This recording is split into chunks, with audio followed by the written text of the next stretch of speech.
جس پر علماء نے کلام کیا ہے، باتیں کی ہیں، اس کو آپ پڑھیں گے۔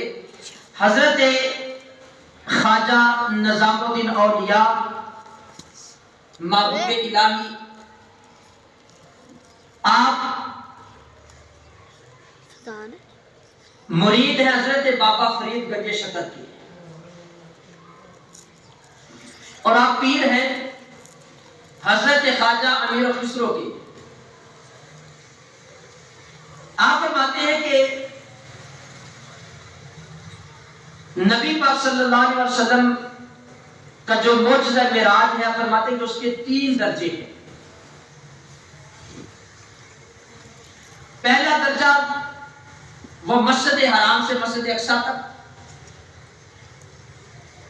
اور معراج کا جو دوسرا درجہ ہے، فرماتے ہیں کہ وہ مسجد اقصی سے سدرۃ المنتہا تک، اور پھر جو تیسرا درجہ ہے، فرماتے ہیں کہ وہ سدرۃ المنتہا سے لے کے دنا فتدلی فکان قاب قوسین او ادنی فاوحی الی عبدہ ما اوحی تک ہے۔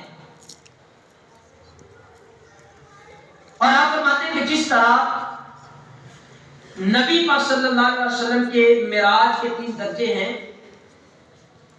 اور ان 3 درجوں کی جو 3 حیثیتیں ہیں، آپ فرماتے ہیں کہ جو پہلا درجہ ہے اس کو الاسراء کہا جاتا ہے، سبحان الذی اسرا،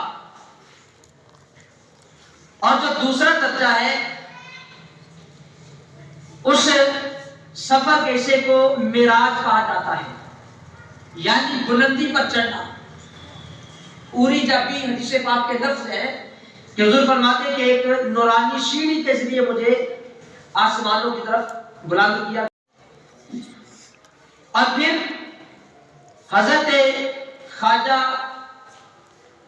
الدولہ سمنانی، آپ اس بات کو آگے بیان فرماتے ہوئے فرماتے ہیں کہ جس طرح نبی پاک صلی اللہ علیہ وسلم کے معراج کے 3 درجے ہیں، اسی طرح قرآن پاک کے نزول کے بھی 3 درجے ہیں، 3 حیثیتیں ہیں، 3 طرح قرآن پاک کی آیات نازل ہوئی۔ جو بڑی تقسیم علماء نے کی ہے وہ 3 طرح کی ہے۔ انہوں نے لکھا کہ پہلا جو نزول قرآن کا حصہ ہے وہ آیات محکمات ہیں، اور دوسرا جو درجہ وہ کہتے ہیں کہ وہ آیات متشابہات ہیں، اور جو تیسرا درجہ ہے وہ لکھتے ہیں کہ وہ آیات مقطعات ہیں۔ اور پھر آپ فرماتے ہیں کہ نبی پاک صلی اللہ علیہ وسلم کی ذات کے بھی 3 حیثیتیں اور 3 درجے ہیں۔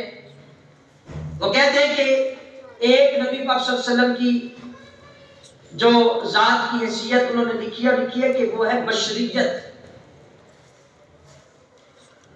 اور ایک نبی پاک صلی اللہ علیہ وسلم کی جو ذات کی حیثیت ہے وہ لکھتے ہیں کہ وہ ہے نورانیت، اور ایک نبی پاک صلی اللہ علیہ وسلم کی ہے حقیقت۔ آپ فرماتے ہیں کہ جس طرح قرآن پاک کی آیات کے نزول کے 3 درجے ہیں، یعنی آیات محکمات ہیں، تو وہ نبی پاک صلی اللہ علیہ وسلم کی بشریت کے اوپر ان کا نزول ہوا ہے،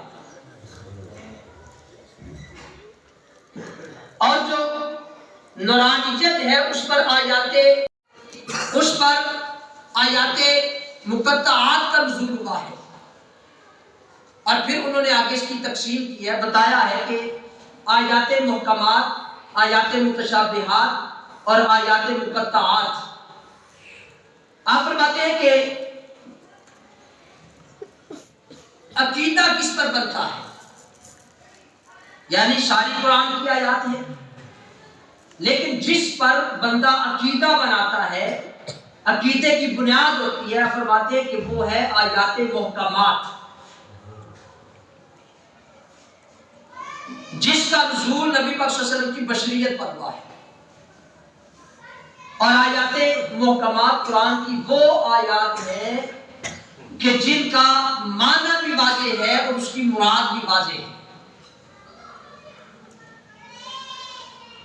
یعنی عام بندہ اس کا معنی بھی کر سکتا ہے اور اس کی مراد اللہ کی جو مراد ہے اس معنی سے وہ بھی سمجھ سکتا ہے. جیسے قل هو اللہ احد اللہ الصمد لم یلد ولم یولد، کہ اللہ ایک ہے، وحدہ ہے، لا شریک ہے، اس کے سوا کسی کی عبادت جائز نہیں. یعنی اس کا معنی بھی واضح اور اس کی مراد بھی واضح ہے. جس طرح قد جاءکم من اللہ نور و کتاب مبین، اس آیت کا معنی بھی واضح ہے، اس کی مراد بھی واضح ہے، ہر بندہ اس کو سمجھتا ہے. تو جو آیات محکمات ہیں یہ نبی پاک صلی اللہ علیہ وسلم کی بشریت پر ان کا نزول ہوا ہے. اور پھر دوسری قسم جو ہے وہ ہے متشابہات. متشابہات کے مراد سے اللہ کی مراد کیا ہے اسے کوئی نہیں سمجھتا، کوئی نہیں جانتا. مثال کے طور پر آیات متشابہات، قل انما انا بشر مثلکم، نبی پاک صلی اللہ علیہ وسلم نے فرمایا کہ میں، اللہ نے فرمایا محبوب ان لوگوں سے کہہ دو، یعنی کن سے کہہ دو؟ کافروں سے خطاب تھا یہ کہ محبوب ان سے کہہ دو کہ میں تمہاری مثل بشر ہوں. یعنی اس سے کیا مراد ہے؟ معاذ اللہ صلی اللہ پہ بندہ یہ کہے جو یہ بات کہتے ہیں کہ نبی پاک صلی اللہ علیہ وسلم نے خود فرمایا کہ میں تمہاری مثل بشر ہوں لہذا ہم ان جیسے ہیں. معاذ اللہ صلی اللہ، کچھ لوگوں کا یہ عقیدہ ہے، وہ یہ بات لکھتے ہیں اور کہتے ہیں. اب نبی پاک صلی اللہ علیہ وسلم نے یہ کلام کافروں کے ساتھ کیا تھا. اگر اس کا شان نزول پڑھا جائے تو کیا معاذ اللہ صلی اللہ کوئی مسلمان، کوئی ایمان والا، نبی پاک صلی اللہ علیہ وسلم کو ماننے والا یہ بات کہہ سکتا ہے کہ نبی پاک صلی اللہ علیہ وسلم نے کافروں کو کہا میں تمہاری مثل بشر ہوں؟ معاذ اللہ صلی اللہ تو وہ ان کی مثل ہے.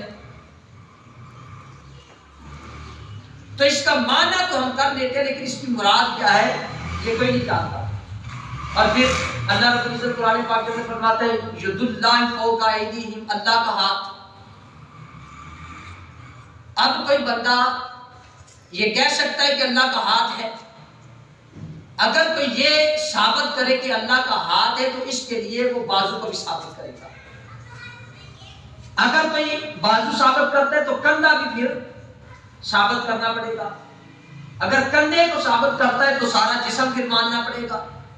تو اللہ رب العزت کی ذات تو وہ ذات ہے کہ جو ہاتھ سے